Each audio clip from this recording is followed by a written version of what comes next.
Bonjour Lise. Bonjour Marie-Julie. Alors Lise, aujourd'hui je voudrais aborder avec toi le sujet des troubles du comportement alimentaire, Mhm. notamment l'anorexie, la boulimie et l'hyperphagie. Mhm. Alors ces troubles, ils sont encore assez confidentiels dans le sens où les gens qui sont touchés par ces troubles en parlent peu. Ça, ils gardent ça pour eux, bien que ce soit un sujet souffrant en général, ils le gardent pour eux. Et ce que je voudrais savoir aujourd'hui, c'est déjà rapidement que tu nous expliques la différence entre l'hyperphagie, la boulimie et l'anorexie, mais surtout pour chacun de ces troubles que tu nous expliques quel message les gens qui sont touchés par ces troubles ont à comprendre. Mhm. Ben, pour commencer, l'anorexie, ben, c'est la personne qui se prive complètement de nourriture au point que tu sais, elle a même pas faim. Elle dit qu'elle n'a pas faim, elle ne mange pas. Fait qu'elle mange très, très peu. Et Et puis, parce que les trois, finalement, ces comportements-là sont, comme ils ont un lien avec la nourriture, ça vient de la planète Terre, puis la planète Terre, c'est symbolique de notre mère. Hein? C'est le soleil est symbolique du père, et puis la planète Terre de la mère. Fait que c'est pour ça que les trois, tous les comportements de nourriture, c'est un comportement avec la façon de se faire, d'accepter d'être nourri par notre mère, tu sais, d'accepter sa nourriture. Puis, fait que comme l'anorexie, ben, elle refuse complètement la nourriture. Fait que ça veut dire qu'elle rejette complètement la maman. Alors, ça veut dire qu'elle se rejette. Hein? Ça a toujours un lien, ça, les Mm. autres et soi. Tandis que la boulimie, la personne, elle va manger beaucoup, beaucoup, beaucoup, beaucoup trop, pas capable d'arrêter, elle devient, c'est impulsif, là. Et puis, mais après ça, elle va se faire vomir parce qu'elle ne veut pas grossir, elle ne veut pas que personne sache qu'elle mange comme ça. Puis elle se fait vomir comme ça. Elle, même si elle mange beaucoup, elle ne grossira pas, mais elle peut même être très mince. Donc, ça, c'est, tu sais, on le voit, elle boulimie. Elle voudrait bouffer sa mère, elle veut avoir, tu sais, elle veut être sa mère, puis en même temps, l'autre partie la rejette. Tu sais, c'est comme, Mm. elle est toujours prise entre les deux. Tandis que l'anorexie, je ne la veux pas, maman, je ne veux rien savoir. Ils font tout en. Ça, moi, la façon que je les vois, là, c'est probablement que la petite fille, en se- en naissant, là, tout à coup, en voyant sa maman pour la première fois, elle a dit: Oh non, pas encore elle. C'est comme, quand c'est un refus total de la maman, c'est parce que ça fait plusieurs vies qu'elle elle n'a jamais été capable d'accepter cette autre âme-là, là. Et puis là, qui revient peut-être dans une autre vie, c'est la grand-mère, c'était peut-être sa soeur, c'est peut-être en tout cas, là, elle revient comme maman, et puis qu'elle la rejette complètement. Tandis que le boulimique, lui, il veut avoir sa mère, tu sais, puis c'est un peu comme je connais des personnes qui il parle toujours, moi, si ma mère, elle me tombe ses nerfs, je ne peux pas sentir, puis elle est fatigante, puis elle veut toujours tout savoir ce que je fais, puis, tu sais, parce que c'est comme si elle se sent bouffée par sa mère aussi, là. Et puis là, par contre, c'est elle qui appelle sa mère à tous les jours. Mm. Tu sais, puis là, elle parle contre sa mère sans arrêt, mais comme elle arrive dans un atelier, ah ben attends une minute, en arrivant, la première chose qu'il faut qu'elle fasse, c'est appeler maman. Je suis bien arrivée, maman, inquiète-toi pas, c'est rien passé, tu sais, parce qu'elle fallait qu'elle fasse quelques heures de trajet. Tu sais, en même temps, ils en veulent, puis en même temps, ils la rejettent. Ouais, ouais. C'est la boulimie. Et puis, l'hyperphagie, ça, c'est des gens c'est eux autres qui vont grossir le plus parce que quand ils prennent ils ont des phases boulimiques, là, où est-ce qu'ils mangent, qu'ils mangent beaucoup trop, mais eux autres, ils ne se font pas vomir, donc c'est pour ça qu'eux autres, ils vont prendre plus de poids. Mais c'est la même chose, c'est la même chose avec, tu sais, toujours, c'est un lien avec la maman. Hein, c'est comme, j'en ai jamais assez, là, tu sais, Mm.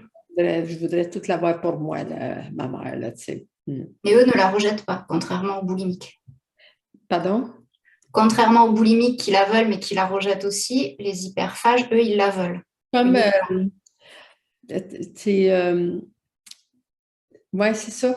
C'est comme, ils se sentent plus coupables, eux autres, face à la mère, tu sais, ils en veulent beaucoup et ils voudraient avoir plus d'attention de la mère, mais une autre sorte d'attention. Fait que ils n'acceptent pas non plus parce que quand on perd le contrôle dans quelque chose, c'est parce que c'est pas, on n'est pas dans la conscience, on n'est pas dans l'acceptation, parce que autrement, quand on est dans l'acceptation, on ne déborde pas dans rien. Hein. Et tandis que là, c'est comme ça revient tout le temps. Parce que comme moi, je pense j'ai eu un associé quelques années au début d'Écoute ton corps, puis lui était boulimique, il était paraplégique.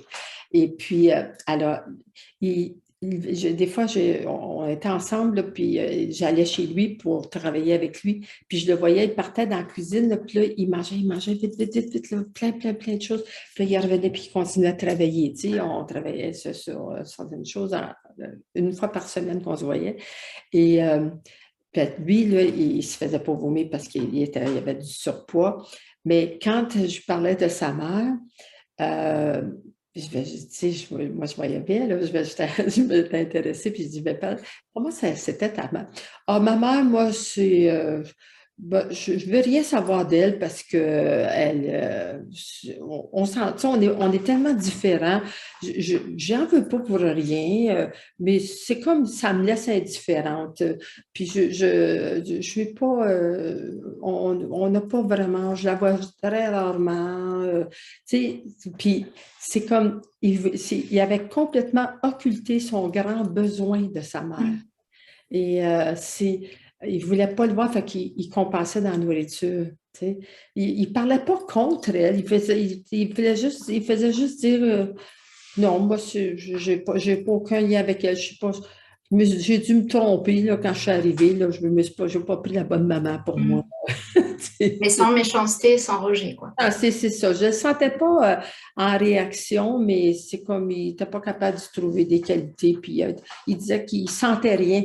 Fait que moi, je m'étais dit, tu sais, que ce soit critique ou non, au moins tu sens quelque chose quand tu critiques la personne. Mais là, lui, là, il avait complètement occulté. C'est pour ça que c'était, à un moment donné, là, quand tu te prives de quelque chose ou de quelqu'un, bien là, c'est ça que tu perds le contrôle. Après ça, tu sais, c'est comme si, quand il perdait le contrôle, une partie de lui, c'est parce qu'il vivait toujours avec les femmes dans sa vie, il vivait toujours des problèmes, puis il n'a jamais été capable d'être heureux avec aucune femme. Il n'arrivait jamais à la hauteur de ses attentes à lui. Et c'est sûr qu'avec sa relation avec les femmes, ça venait réveiller des affaires avec sa mère, son grand manque qu'il vivait, tout son être avait besoin de l'amour de sa mère parce que c'est naturel. Si on l'a choisi dans notre plan de vie, c'est parce qu'on a des choses à apprendre ensemble. Hein. Puis lui, il n'a pas voulu, il n'a jamais voulu y toucher. Il était en bon rigide, là, et bon contrôleur aussi. En tout cas, qu'on soit un homme ou une femme, c'est toujours la maman qui est mise en cause, jamais le papa. Oui. Ouais. Ben, si jamais c'était un homme qui a joué le rôle de papa, de maman, parce que maintenant, hein, on voit des enfants qui ont des parents, deux parents du même sexe, deux femmes ou deux hommes qui ont un enfant, mais c'est toujours celui qui a joué le rôle de maman. Si on a une personne, qui est le rôle de maman, c'est le soutien affectif, hein, tandis que le rôle de papa, c'est beaucoup plus le soutien matériel, tu sais, comment faire face à la vie, gagner sa vie, quelles études seraient bonnes, tandis que la maman, c'est plus le soutien affectif. Quand la personne se blesse, elle a envie des choses difficiles, ben on a besoin de notre maman pour nous aider là-dedans. Et Lise, comment tu expliques que, a priori, les femmes soient plus touchées par les troubles du comportement alimentaire que les hommes? Est-ce qu'il y a une explication à ça? Ben, ça... C'est erroné déjà. Ma seule, moi, c'est ce qui m'est venu, là, je ne sais pas si c'est véridique et non, mais pour moi, logiquement, c'est parce que quand on vient au monde, notre parent du même sexe est le parent le plus important pour nous parce que c'est notre premier modèle. Tu sais, on arrive un petit blanc au Québec, en France, peut-être qu'on vivait dans l'Afrique, n'importe où, dans d'autres pays avant. Puis là, notre premier modèle de vie, c'est notre parent du même sexe, c'est celui qu'on observe le plus, puis qu'on veut apprendre là, comment vivre là, dans ce nouvel environnement. Donc, moi, je pense que c'est à cause de ça que les filles observent plus leur maman. Tu sais. Ils sont plus touchés. Ouais. Et au début de l'interview, je te disais, les personnes qui sont touchées par les troubles du comportement alimentaire, ça reste confidentiel. Souvent, elles n'osent pas en parler par peur, parce qu'elles ont honte, parce qu'elles culpabilisent. Pour les personnes qui sont concernées par ça, comment elles peuvent faire pour l'extérioriser un peu plus et aller chercher de l'aide et se faire accompagner? Comment on gère la honte ou la culpabilité? Il faut commencer à l'accepter, tu sais. Puis comment elle va savoir qu'elle va l'accepter, c'est quand elle va être capable justement d'en parler, parce que si elle a peur de ne pas être acceptée par les autres, parce qu'elle ne s'accepte pas. Puis il faut que tout le monde sache que tant qu'on ne s'accepte pas, la même chose continue sans arrêt. Puis ça empire avec les années. Tu sais, ça empire parce que tout ce qu'on n'accepte pas de nous, qui nous fait du mal, qu'on n'aime pas. Il faut commencer à l'accepter, accepter qu'on a des défauts, accepter qu'on a des faiblesses. Puis après ça, de dire, OK, maintenant, comment je peux gérer ça le mieux dans ma vie? Tu sais, parce qu'on a tous des qualités, des défauts, des forces, des faiblesses et tout. Fait que si on accepte nos faiblesses, mais on met nos forces à profit, tu vois, on a le droit. Bien, ça, moi, c'est pas ma force. Fait que est-ce que tu peux m'aider? Tu vois, on se trouve de l'aide, on se fait aider, on s'accepte en tant qu'humain. C'est la seule raison d'être tous les humains, c'est apprendre à s'accepter en tant qu'humain.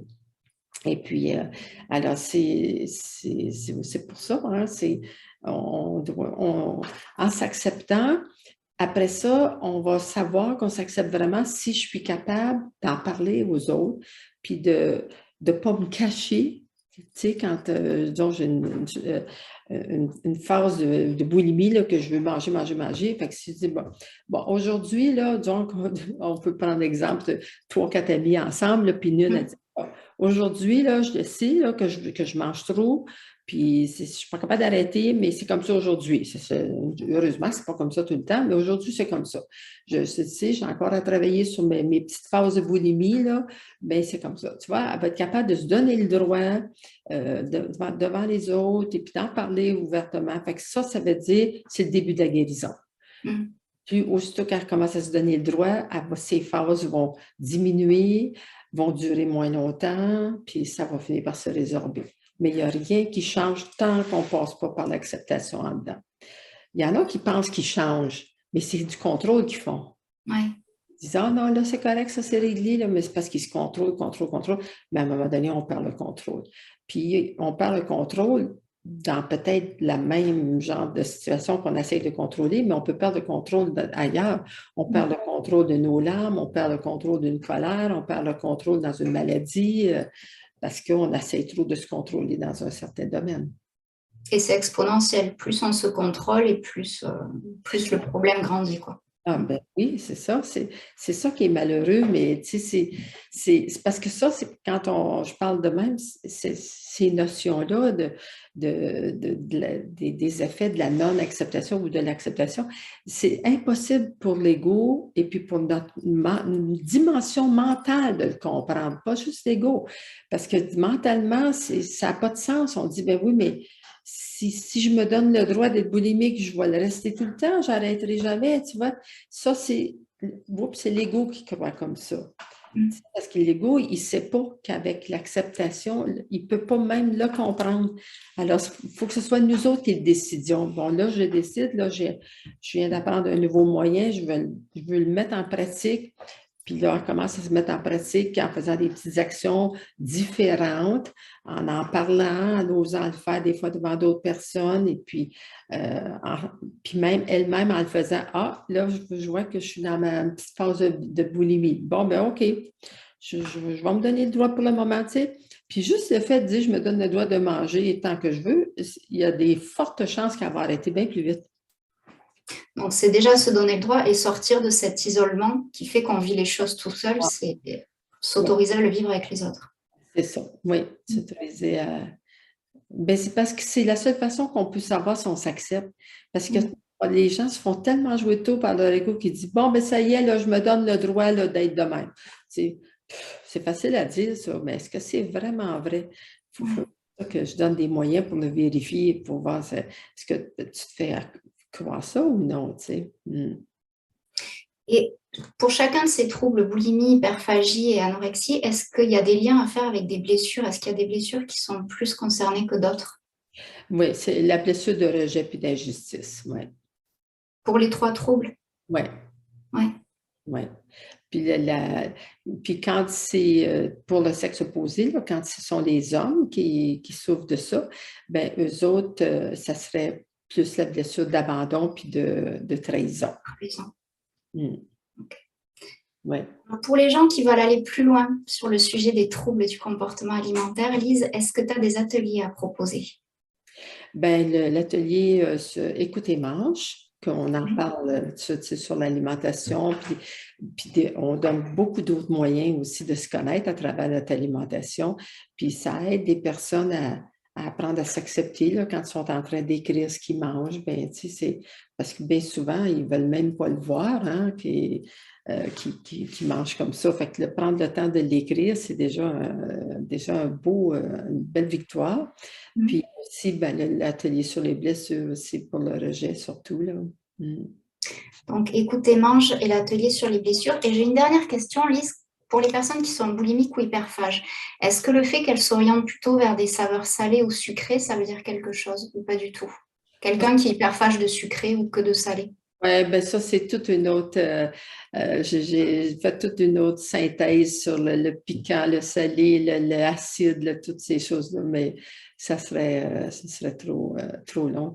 Mais en tout cas, il y aurait une signification. Ça veut dire quelque chose. Oui. Dans le livre Écoute et mange, j'en parle. Puis, je ne sais pas si j'en parle pas aussi dans Qui es-tu?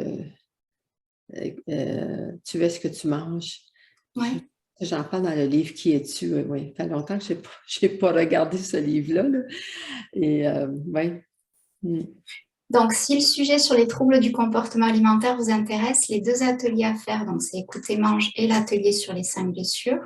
Vous pouvez aussi lire les livres de Lise Qui es-tu et Stop au contrôle. Comment il s'appelle ton livre? Oui, c'est ça. Stop au contrôle. Voilà. Donc ça, c'est ce que vous conseille de faire, Lise. Et puis toujours pareil, de vous accepter, de sortir de l'isolement petit à petit. Si vous avez des questions à poser à Lise, toujours pareil, n'hésitez pas à les mettre en commentaire sous la vidéo pour qu'elle y réponde lors des prochains jeudis avec Lise. N'hésitez pas non plus à vous abonner à la chaîne YouTube en cliquant sur la petite cloche pour être notifié lors des prochaines sorties de vidéos. Et on va terminer en te remerciant beaucoup, Lise, pour tes réponses. Ça m'a fait plaisir. Merci à vous pour votre écoute et à la semaine prochaine. Oui, c'est ça. Au revoir. Au revoir.